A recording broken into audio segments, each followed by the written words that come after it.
Dave Taylor here again, and this time I want to talk about the latest and greatest from Samsung. That's the Galaxy S7. That's this. And this is a honey of a phone. This is the nicest smartphone that I actually have seen on the market right now. And there's just so much they've done right. They've really learned from all the previous generations of the Galaxy phones.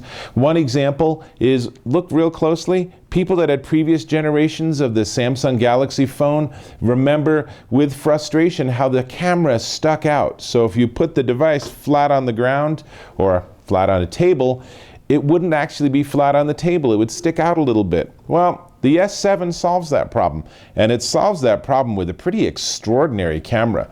This camera is so good that I'm using this now all the time to take pictures, even with insets and picture-in-pictures on other videos I'm doing. So this is the nicest, most convenient camera, and that's just one of the features on this S7. So it also has a fingerprint scanner, and you can't really tell, but the home button, I don't know why it keeps going there, the home button actually is a thumbprint or fingerprint scanner. Pretty darn easy to set up. And this is a 5.1-inch display, if it can actually stop going to other places. It's a 5.1 AMOLED display, and it's running at 2560 by 1440, which gives it a pretty amazing 577 dots per inch. That is as good or better than mostly what you get from paper and printouts, right? So a printer runs at probably 600 DPI. This is basically that level of quality and crispness. It's really, really nice.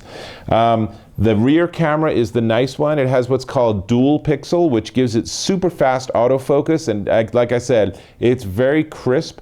And because of that technology, it works very well in low light situations. I've been testing it out, and if you go on Ask Dave Taylor, here's a link. You can click on an article where I'll show you photos from this phone, the S7, versus photos from the iPhone 6s, which is Apple's latest and greatest.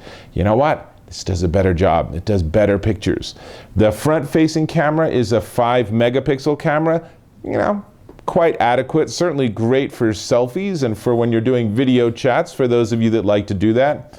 The processor itself is a 2.15 gigahertz quad-core 2, and it actually also has a second 1.6 gigahertz. So there's a lot of processing power going on in here, and 3000 milliamp hour battery, so that's also really great. And what people are saying in the field is they're saying that they are running this from the beginning of the day all the way to the end of the day and still having 30 or 40% charge. That's really nice, because if you're running a modern smartphone all out and you're using video and you're playing games and you're checking your email and you're Instagramming and all this stuff, it doesn't take long for that little battery indicator to go down to the point where you're like, need to plug it in again. Well, putting a bigger battery in this has really helped that. And I will say on standby, it seems to run about 2 or 3 days if you just leave it untouched based on our testing. But that's pretty good too, because who the heck doesn't use their smartphone? I mean, really, come on. These are designed for people to use them. Let's see what else. It charges with micro USB on the bottom here, which is really nice because a lot of vendors are moving towards USB-C, and that's a whole new set of cables, a whole new set of chargers.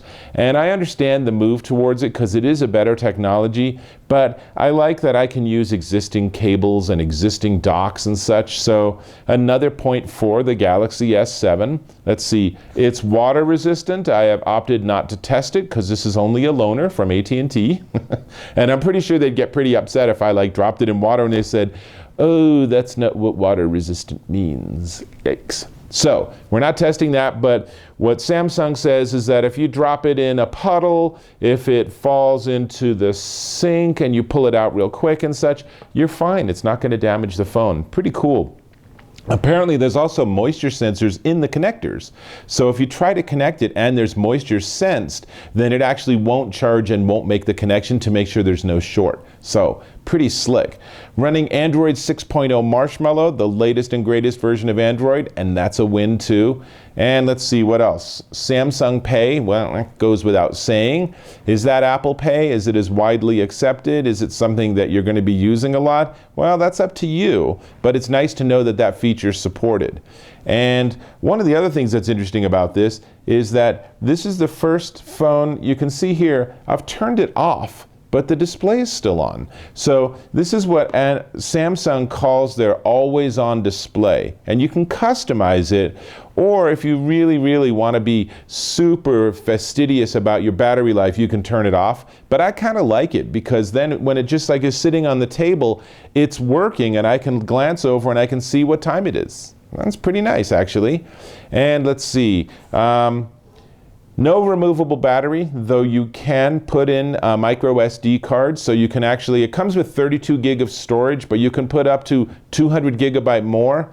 Not sure why you'd need that much storage on your phone, but different users, different use cases.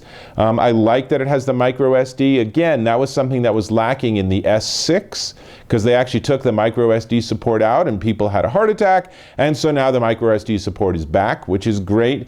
Does not have a user removable battery.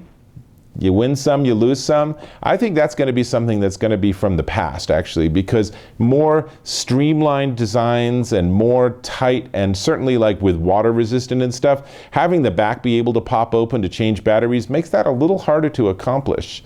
The other thing people are saying is that the front is overly reflective and that it's a little smudge prone. I can see here, you can't see this, but I can see a lot of thumbprints, which probably makes the NSA really happy. But for the rest of us, it means you're probably going to be not infrequently doing this sort of thing or rubbing it on your sleeve. I don't see that as a huge problem, but it's worth noting. Check it out in a store if that's something you think will bug you.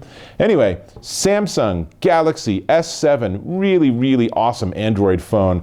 I would say probably a fair statement to say it's the best smartphone on the market right now, and there's a reason people are falling in love with this device. Amazing camera, really, really nice feel to it, and a pretty hefty price tag to go with it. So this device is $695. If you go through someone like AT&T, it comes in black, this color, or gold. And if you go through someone like AT&T, they also have various payment programs and such, so you can get it for as little as $23 a month. And I've seen a lot of smartphone carriers are also running promos, buy one, get one free, upgrade your lines, all that sort of stuff. Anyway, this is Dave Taylor, and this is one of the few devices I'm going to be really bummed to send back. So AT&T Wireless, you owe me because I'm sending this back and not keeping it. Samsung Galaxy S7, Dave Taylor. Catch you in the next video.